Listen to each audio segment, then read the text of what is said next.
I think there are a lot of questions that one would think people deserve the answers to much earlier on in life. I mean, for example, I think there's so much shame around fear that around sex that even something like masturbation, which is arguably the safest form of experiencing sexual pleasure with no risk of infection or pregnancy, tends to be something people are quite scared about. Like I get questions on a daily basis about, is masturbation going to lead to hair fall, blindness, acne?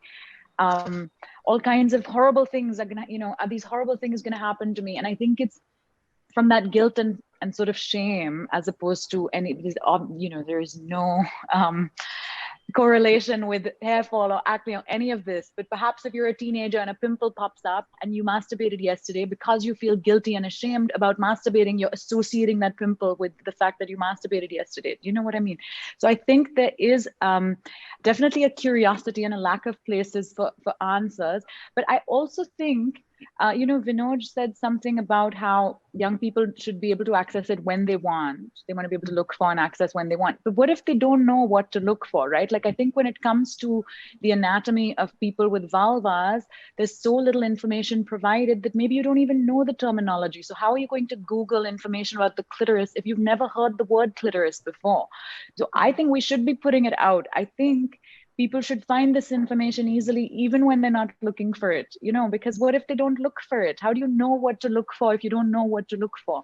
So I think it's quite a wonderful opportunity to use sort of mainstream media platforms that are discovery based. Instagram is not a search based app. You scroll and whatever pops up, you're looking, right?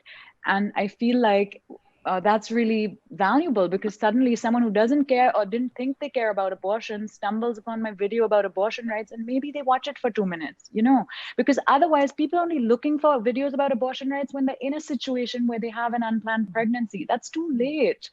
Imagine having to make that decision so quickly and having never known anything about it before. Wouldn't it be nice if we all already knew? So I feel like we should do more to make this information, for young people to stumble upon this information rather than only get it when they have like an emergency and are looking for it. I think queer and trans people are at the forefront of these conversations, especially online. In India, I think there's finally, the fact that Section 377 was decriminalized allows for people to be able to publicly assert their identity without fearing arrest, which was a fear until a few years ago, right? I mean, there's prominent people who would like to talk about this stuff that haven't for decades because of the law. So I think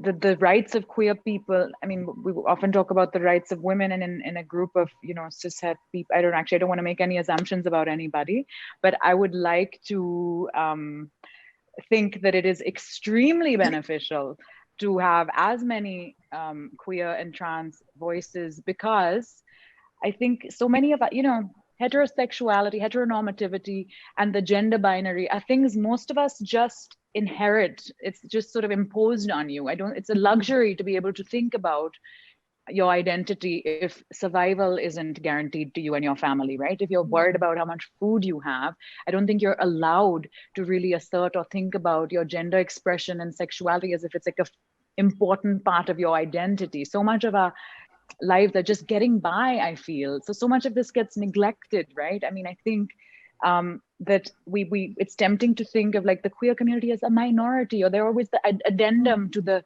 the sex ed and then one chapter on LGBT. But I think that's not at all accurate. In fact, I feel like if we were all able to think about the ideas that come to us and how much of them really reflect how we feel and how much of them are just imposed on us, I think the idea that, everybody just wants to be in a heterosexual marriage and identifies as wholly masculine or wholly feminine, I think that in fact no one really does, right? I mean, there's aspects of all of us that don't rigidly conform to the gender stereotypes attached to a particular biological sex or whatever. I mean, we don't even talk about intersex identity, for example. I mean, there's so much of the stuff that we inherit that allows for us to believe so staunchly that, like, this is the way most people are, and these other people are just, but I don't think it's that rigid at all when you start thinking about it, and I think we'd benefit so much. The cishets would benefit so much from listening a little bit to the people who've had the, sort of, who the ones who are leading this conversation. I really think we'd have so much to learn. And I think that they're right. I feel like we also don't, even when we talk about periods or abortion, we're still often talking about it in a very gendered language. And I think that it's important to think about that because, there are people who don't identify as women who menstruate or who might seek an abortion. And there are women who might not have a uterus. So I think we need to put in that effort to sort of rethink how rigidly the gender binary shapes the way we see these issues as well, to ensure that the services that are really something everybody, regardless of gender, should be able to access, kind of accommodate for that, that need. All wars on fun, colonialism, capitalism, marriage, religion, anyway, all the wars on fun, I think, come from a more sinister desire to control people, right? We have so many hierarchies, whether it's gender. I mean, that's the patriarchy is like the, I think, cornerstone of so many of the views we have on sex, and the idea that it's about reproduction and the control that we try and place on women's bodies and things like that. So pleasure, sex for pleasure, the idea that we can talk about sex and make it fun is very threatening to the social order, right? By ensuring that, marriages only happen in an arranged way. You only marry within the same caste, same religion, opposite sex, all of that. And then, you have children after marriage. You're literally reproducing existing social hierarchies. And that's how people want it to be, right? Literally everything. We have to work during the day. Capitalism ensures that you spend your day making money, not having sex. And these other factors ensure that you can only have sex with, ideally somebody just like you, but of the opposite sex, et cetera, et cetera, et cetera. So there's all these forces at play. I think trying to ensure that sex is only reproductive and marriage related in nature. And that's why, even though there's how many ever billion people on the planet, I think we're still very much targets of surveillance and control in our sex lives, especially if you are not a cishet man.